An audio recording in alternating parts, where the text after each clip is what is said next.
Alright, what's going on, guys? Trev back again, here to bring you another video. This one's going to be doing sort of an updates, thoughts type of video. Not exactly a review, because I have not been reviewing these episodes yet for World Beyond Season 2, its final season. We just have a couple episodes left.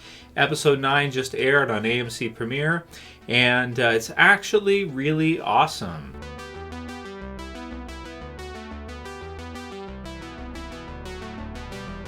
Alright, so I definitely want to go ahead and do at least this one video with you guys. We may do another one when the final episode of Walking Dead World Beyond has finished, which will be basically next week. In that next week will be its 10th and final episode on AMC Premiere. It'll be the week later if you're watching it on regular time. And there has been some really good developments for Walking Dead World Beyond as the series is ending off. Now, unfortunately with this one, similarly with the first season, World Beyond, the way they did the episodes is both seasons have kind of an epic sort of conclusion to them. But the problem with them is that they don't actually get good until you get to the until you get to the end.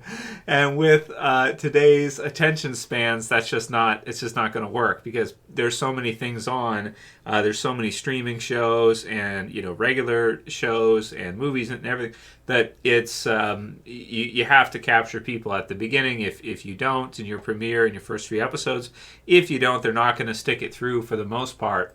Even though there are a lot of hardcore Walking Dead fans that would be interested in a property like World Beyond. So, getting close to its final episode here now, with next week being the series finale for World Beyond. We've seen Jadis come into World Beyond in this last quarter. So, episode 5, she comes into World Beyond for season 2, and it's the final season. So we just get her in for that last quarter of the final part for World Beyond. And I feel like she's awesome. She really makes World Beyond much better, in my opinion. Not that, the other villains and such that we've had in World Beyond aren't also good, but just to see her in it, because she was an awesome villain in the original Walking Dead TV series as well. Now, in World Beyond, she's quite a bit different. She's like a military sergeant type of officer, so she's not like her junkyard version where she could barely speak and stuff like that. And this series sort of gives her, we'll see what happens in next week's episode and whether or not they may use her in the future. Like if we might see her in the Rick movies also, which I would expect to see her still at least a little bit in the Rick movie, if they even do it, right? I mean, that's assuming if it doesn't fall apart. The fact that we haven't seen a trailer yet or anything makes me think like maybe it is kind of falling apart, because we would expect to see something at this point. And they keep saying it's going to happen and it's happening and everything, but it's like, yeah, but you've been saying that for years, and we haven't seen anything except for a like a title promo, which just says like Walking Dead, like, and it's in like a movie version of style. But that's about it. I mean, a graphic designer could put that together in half a day or something, and one day's work, right?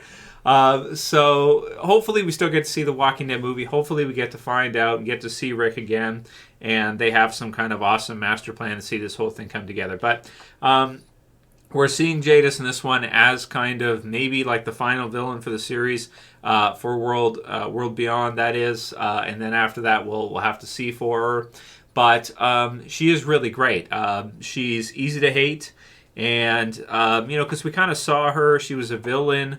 She's flip-flopped back and forth several times in the Walking Dead universe, where she's come in as like the junkyard people, as like villains, and then maybe they're allies, and then they turn on Rick and the others with Negan, and then they are kind of, I guess, I don't know, in the middle, sort of good guys against, or I don't know, villains, and then sort of yes and no, and then eventually she kind of is with Gabriel, and it's kind of like, again, back and forth as Anne, I guess they called her at some point. So she's really back and forth all the way through the series, and it's and in World Beyond, from the perspective of the protagonist of World Beyond, she is a villain. From the perspective of the CRM, she is a good officer because she is defending the CRM, and I won't give too much away because I know a lot of you guys haven't seen it, but basically we're seeing the CRM has been doing some things that are very underhanded.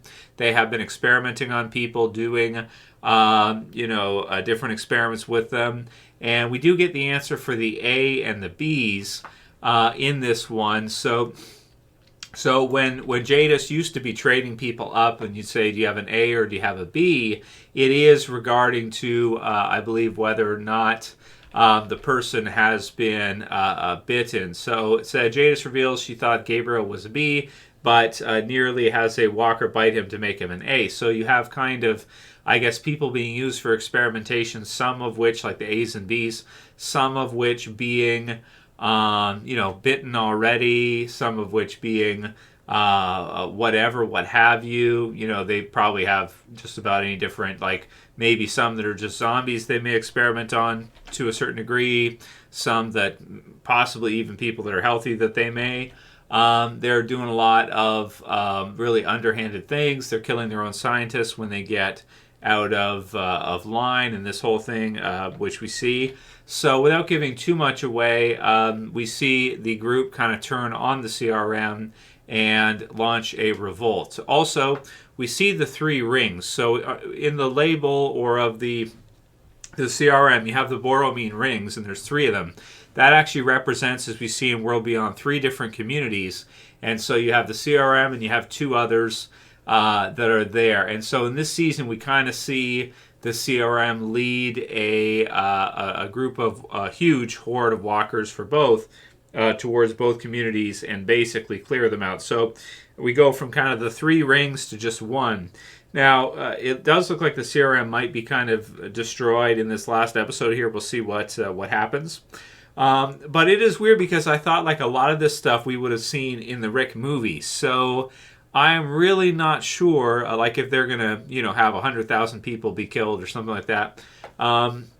You'd think that we would see that in movie scale and Rick would be involved.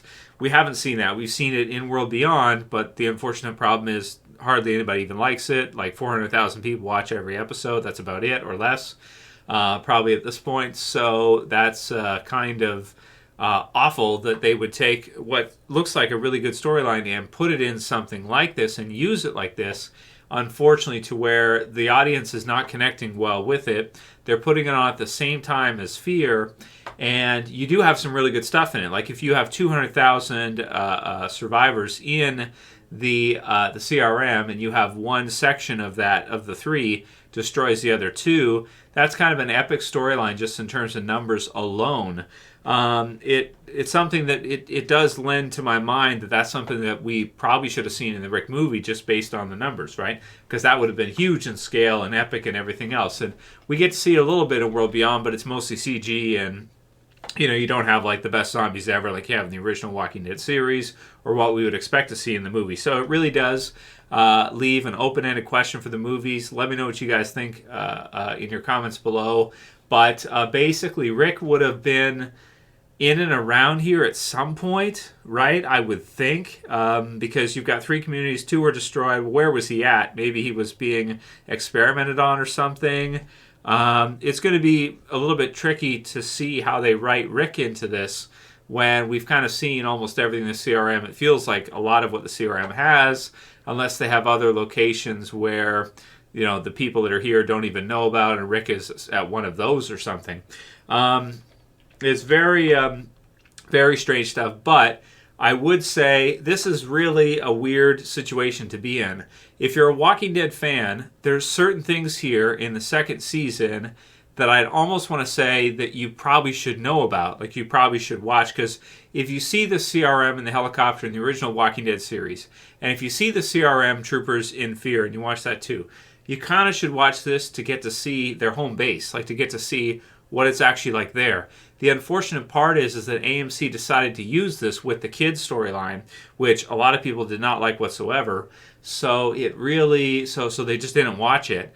And as you get closer to the end here, there's some really good stuff in it. Not only just that, but it's pretty exciting, but it doesn't start off well. It starts off very slow in the first season, and it gets better as it goes. But people's attention span is not there.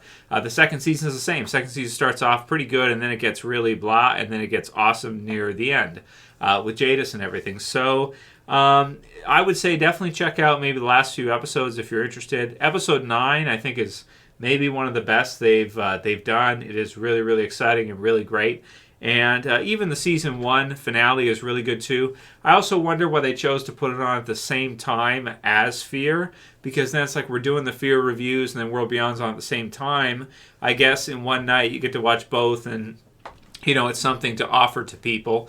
But maybe they felt like it wasn't quite where people would watch World Beyond by itself. But if they paired it with Fear, that would be good. So okay, fair enough if that was a decision they made. Anyway, I will say that World Beyond actually does get really good by episode 9. By the time the second season is close to a finish here, episode 9 is an awesome episode.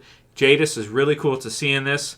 And that's kind of, I have very mixed feelings about this, because there's some really great stuff in it for Walking Dead overall, right? To understand for the other AMC series and how it connects in. But then again, at the same time, they've mixed it with World Beyond's own kind of vibe, where you have a lot of these younger survivors and stuff, which I think did not turn out that good. And so it begs the question, like, I guess we'll see what happens in the final episode. We'll do another one to recap later. But leave your comments below. Let me know how you feel about this. If any of you have seen every episode of World Beyond, what do you think of it versus Fear? I've had a few comments of people saying that they think it's better than Fear Season 7 so far with this second part. And, fair enough, it's 10 episodes, and Jadis is cool to see her back. It should connect with the Rick stuff. Are they still planning on doing a movie? Or is that scrapped? Like, where are you guys at with this? How do you think that Rick movie would fit? Because as I'm watching this through and I'm watching episode 9, I'm thinking, like, wouldn't Rick be right here where these characters are right now? Like, wouldn't he be here? Isn't this the spot that we would think he would be at? I guess, they could have other undisclosed locations where they have other stuff going on too, and they could just do something like that. But it's kind of weird to see the 3 rings and to see, okay, these 2 locations are destroyed. This is the last one, and we see kind of everything that's there, and we don't see anything, Rick related, or we don't see Rick. Man, this is so weird how Walking Dead kind of, like, just what happened with Walking Dead after Rick left, because when he left in the helicopter with Jadis, it looked like a perfect setup for, we can't wait to see him back again, and this is going to be great for a movie. This sounds so exciting and stuff, and people, would be interested to see that if, like, at the 3-year mark, the movie was releasing now, because that's kind of what it feels like to me. Probably it should have been, but maybe it is such that they bit off more than they could chew, and maybe they need to end the original series first to do the movies or something. I just don't know. It does feel, I have to be honest with you, it does feel, at least right now, like a little bit of a Walking Dead mess. Like it kind of unraveled itself or something, with where they tried to branch out too much. Like you have the original, you give a couple characters to Fear's doing well then you do this World Beyond, you give Jadis over here, and then it's got its own characters, and then somehow kind of the old star of the show, Rick, is like, left in limbo because the movie hasn't quite progressed yet. So anyway, that's where I'm at right now, but I will say that World Beyond is worth watching if you like Walking Dead, and if you want to see, at least what the place that Rick was brought to most likely was like. This gives you some of that. It's just a shame that almost nobody's watching it, so that by the time you get to the good stuff, nobody is there anymore to see it, right, with everything. So leave the comments below. That's it for this video today, guys. If you liked it, please thumb it up below, share, favorite, and subscribe at the bottom if you're new. So for this one, see you again soon. For now, there's always this Trav saying peace there, guys. See you soon.